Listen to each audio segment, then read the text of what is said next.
오늘 주님께서 주신 말씀 출애굽기 21장 1절에서 11절까지의 말씀입니다. 출애굽기 21장 1절에서 11절까지의 말씀 교독하겠습니다. 내가 백성 앞에 세울 법규는 이러하니라.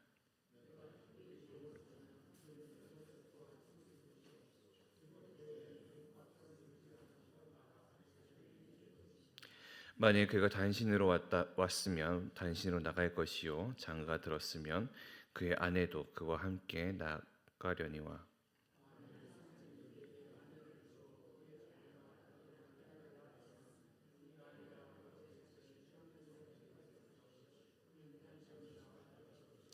만일 종이 분명히 말하기를 내가 상정과 내 처자를 사랑하니 나가서 자유인이 되지 않겠노라 하면,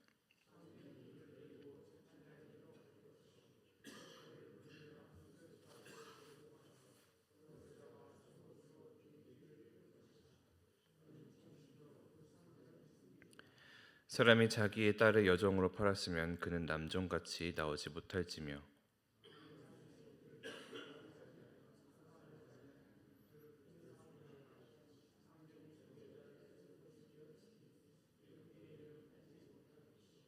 만일 그를 자기 아들에게 주기로 하였으면 그를 딸같이 대우할 것이요,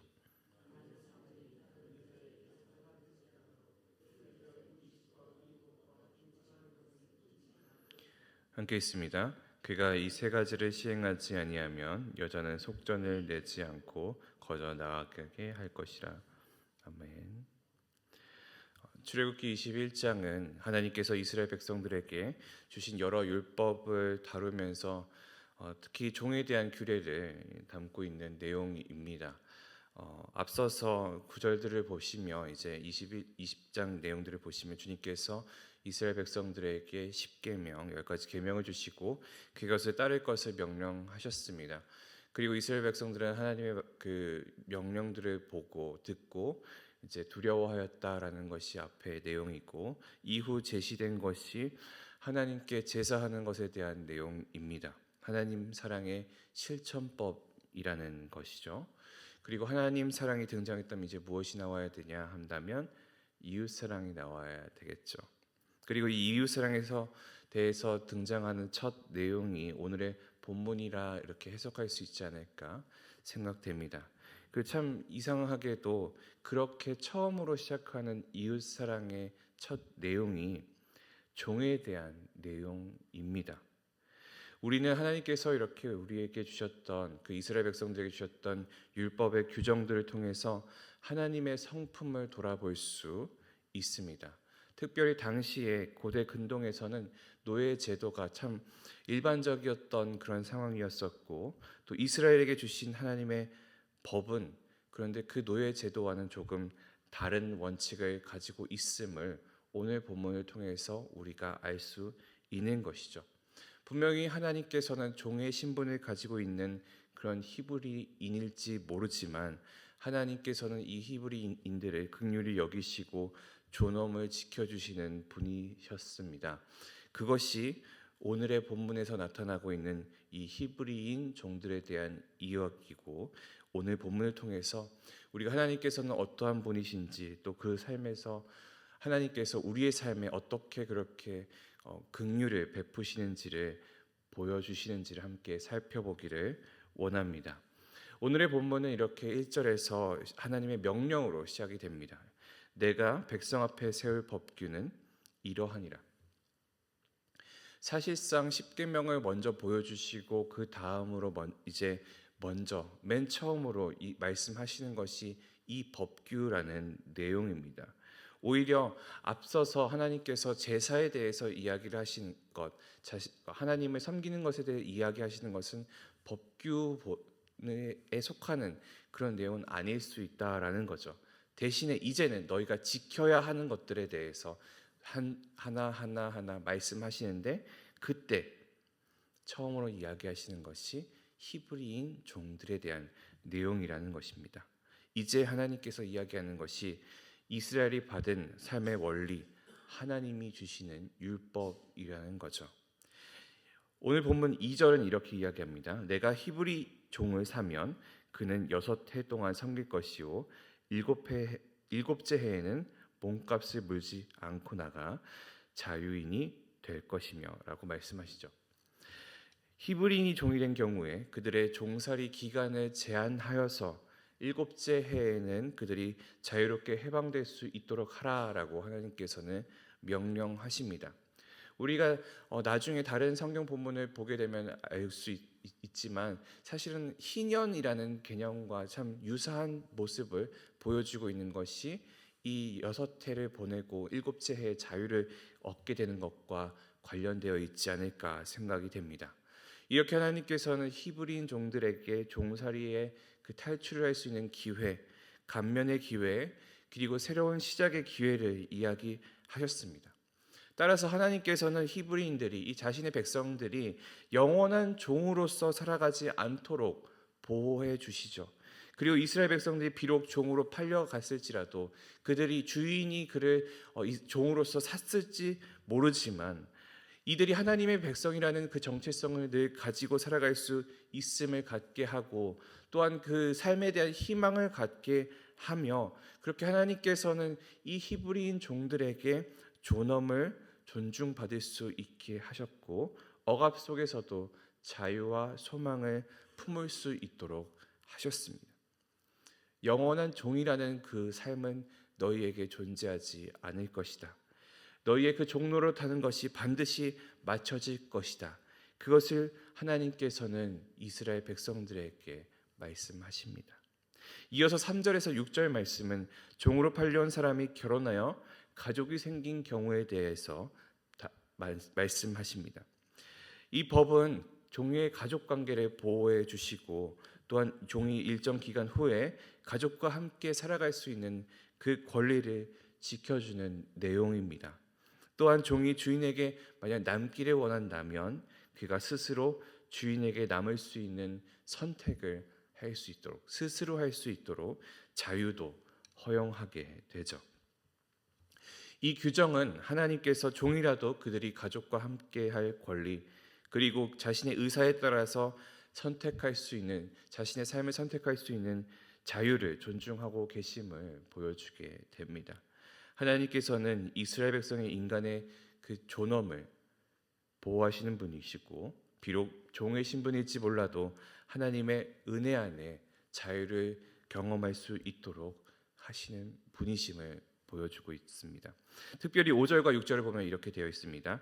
만일 종이 분명히 말하기를 내가 상전과 내 처자를 사랑하니 나가서 자유인이 되지 않겠노라 하면 상전이 그를 데리고 재판장에게로 갈 것이요 또 그를 문이나 문설주 앞으로 데리고 가서 그것에다가 송곳으로 그의 귀를 뚫을 것이라 그는 종신토록 그 상전을 섬기리라. 종이 된 이후 처자가 생긴 이 경우에는 7년이 지나도 그들은 남게 된다. 이 처자들과 자식들 남게 된다라고 합니다. 어쩌면 이 처자들과 자식들에게도 7년이라는 시간이 지나게 된다면 이 종살이가 맞춰지게 되는 것일지도 모르겠습니다. 그러나 그 안에 상전을 향한 마음과 그 상전 아래에서 남겨진 처자들을 향한 마음이 있다면 스스로 선택하여 종신토록 그 상전을 섬기도록 했다라고 하는 것을 우리가 보게 되죠. 우리는 하나님께서 접붙여 주신 하나님의 자녀입니다. 그리고 하나님의 주인으로 섬기는 종과 같은 그런 존재이죠. 결국 우리 스스로 우리를 문이나 문설주의 귀를 뚫을 수 있도록 결단한 자와 같다라는 걸 우리가 생각해 볼 수 있습니다. 정말 우리가 스스로 하나님을 평생토록 섬기기로 작정하고 본문이 이야기하듯이 이 상전을 곧 하나님을 사랑하는 마음으로 마음으로 살아가는 것 그리고 그것을 결단하여서 내가 이제는 하나님의 종으로서 평생토록 살아가겠다 그 마음이 사랑으로부터 시작되어야 한다라는 걸 말씀하고 있는 것 아닐까 생각이 됩니다. 그것이 우리의 신앙생활에 있어서 우리가 주님을 우리의 주인으로 섬기는 것에 있어서의 가장 근간이 되어야 할 것입니다. 7절부터 여종에 대한 규정을 다루고 있습니다. 당시에 고대 사회에서는 사실 이 여종인 특별히 취약한 위치에 있었습니다. 그의 인권은 존중받지 못하던 그런 상황이었죠. 그렇지만 하나님께서는 여종의 권리를 보호하시고 그녀가 부당한 대우를 받지 않도록 법으로 규정하셨습니다. 만약 주인이 그 여종을 부당하게 대한다면 그녀는 자유롭게 그 자리에서 떠날 수 있게 되었고 그 어떠한 배상금도 요구하지 않게 하도록 하셨습니다. 이것은 하나님께서 약자들을 보호하시고 공의로 그들의 권리를 보장하시는 분이심을 보여주시고 계시죠. 하나님께서는 이 여종들이 물건처럼 보여질 수 있던 그런 상황에서도 하나님께서는 그들을 그렇게 취급하시지 않으셨습니다. 오히려 그 삶을 존중하셨고 억압받는 상황에서 해방될 수 있도록 인도하셨죠. 하나님께서는 그렇게 우리 각자에게 각별한 사랑과 배려를 베푸시는 그 하나님, 그 긍휼을 베푸시는 하나님인 줄 우리가 기억해야 할 것입니다. 오늘 본문을 통해서 우리가 기억해야 될 것이 세 가지 있습니다. 첫 번째는 하나님께서는 그 어떠한 신분이 있을지 몰라도 자신의 백성들의 존엄성을 지켜주시는 분이라는 겁니다. 비록 이 종이라는 신분에 있는 그 히브리인이 이렇게 종으로 살아갈지 모르지만 하나님의 백성이라는 그 신분을 정체성을 잃지 않도록 하셨고 그것을 통하여서 정말 내가 하나님의 백성으로서 희망을 가지면서 살아가고 영원한 종노릇을 하지 않아도 되는 것을 보여주게 되셨죠. 이처럼 하나님께서는 우리가 어떠한 삶을 살아가고 있든지 어떠한 직업을 갖고 있든지 어떠한 신분을 갖고 있든지 조건 없이 우리를 사랑하여 주시고 그리고 그분의 자녀로 우리를 삼아 주시는 분이심을 믿어야 할 것입니다. 사람은 분명히 외모나 재산이나 명예나 그들이 가진 것을 보고 사람을 따질지 모르지만 하나님 앞에서는 누구도 무가치한 삶을 살아가고 있지 않음을 우리가 믿으며 신앙생활을 이어가야 할 것입니다. 둘째로 하나님께서는 약자를 돌보신다라는 그 사실입니다. 종이나 여종은 그 당시 사회에서 참 취약한 위치에 있었던 사람입니다. 하지만 하나님께서는 그들을 기억하시고 보호하셔서 그들을 위한 법을 마련하시고 그들이 억울한 삶을 살아가지 않도록 보호하셨습니다.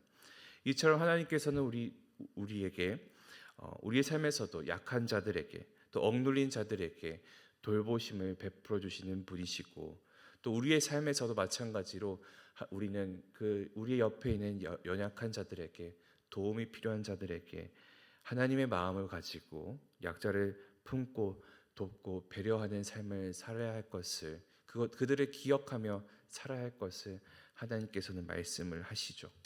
그리고 하나님께서는 마지막으로 오늘의 본문에서 자유를 주시는 분이시라는 것을 말씀하십니다. 하나님께서는 이스라엘 백성들이 억압받는 종으로 살아가기를 원하지 않으셨습니다. 그렇기 때문에 출애굽 사건이 있었던 것이고 또한 그들 공동체 안에서도 있었던 그 종이 존재할 수 있지만 그들이 6해가 지나면 자유를 허락받게 되고 또한 가족과 함께할 권리를 얻게 되어서 억압에서 벗어날 수 있는 그 삶을 살아갈 수 있게 하셨죠. 이는 우리에게도 마찬가지입니다. 우리에게도 억압받는 인생에서 자유와 해방을 주시기 원한다는 그 사실을 보여주시고 계십니다. 그 안에, 그 해방 안에 하나님께서 주시는 그 구원의 은혜와 자유를 기억하면서 우리가 정말 참된 자유함을 우리 삶 안에서 이루어 나아가기를 소망합니다. 하나님께서는 이스라엘 백성들에게 법을 주셨고 그들 안에 있는 하나님의 성품을 드러내셨습니다. 하나님께서는 종이라도 그들을 긍휼히 여기시고 약자라도 존귀히 대하시는 분이십니다. 우리도 하나님의 그 사랑을 본받아서 다른 이들을 긍휼히 여기고 다른 이들을 존중하게 하는 그 삶을 살아야 할 것입니다. 하나님이 주시는 그 자유와 긍휼을 기억하며 우리의 삶에서 어떻게 하나님께서 그 자유와 긍휼을 베푸셨는지를 되새기며 우리 주위에 있는 우리 이웃들에게 그 하나님의 사랑과 긍휼과 주님이 주신 참 자유함을 그 삶을 통해서 경험케 하는 그런 우리의 삶이 되기를 소망합니다. 기도하겠습니다. 사랑과 은혜가 풍성하신 아버지 하나님, 우리가 어떠한 삶을 살아가든지 우리가 어떠한 신분이나 조건에 살아가든지 그것과 상관없이 우리를 긍휼히 여기시는 아버지 하나님의 사랑에 감사드립니다. 주님의 긍휼하심이 얼마나 큰지를, 또 우리를 향한 마음이 어떠하신지를 우리가 다시금 깨닫습니다. 주님께서 우리에게 주신 그 자유와 그 존귀를 기억하며 하나님의 그 사랑을 본받아 약자를 품고 돌보며 긍휼을 베푸는 삶을 살아가도록 주님 인도하여 주시옵소서. 우리가 영원한 종살이로 살아가는 것이 아니라 주님이 주신 참 자유함을 얻으며 살아가며 주님의 뜻을 따라 살아나가는 우리 모든 성도들 되게 하여 주시옵소서. 감사드리며 살아계신 예수 그리스도의 이름으로 기도합니다. 아멘.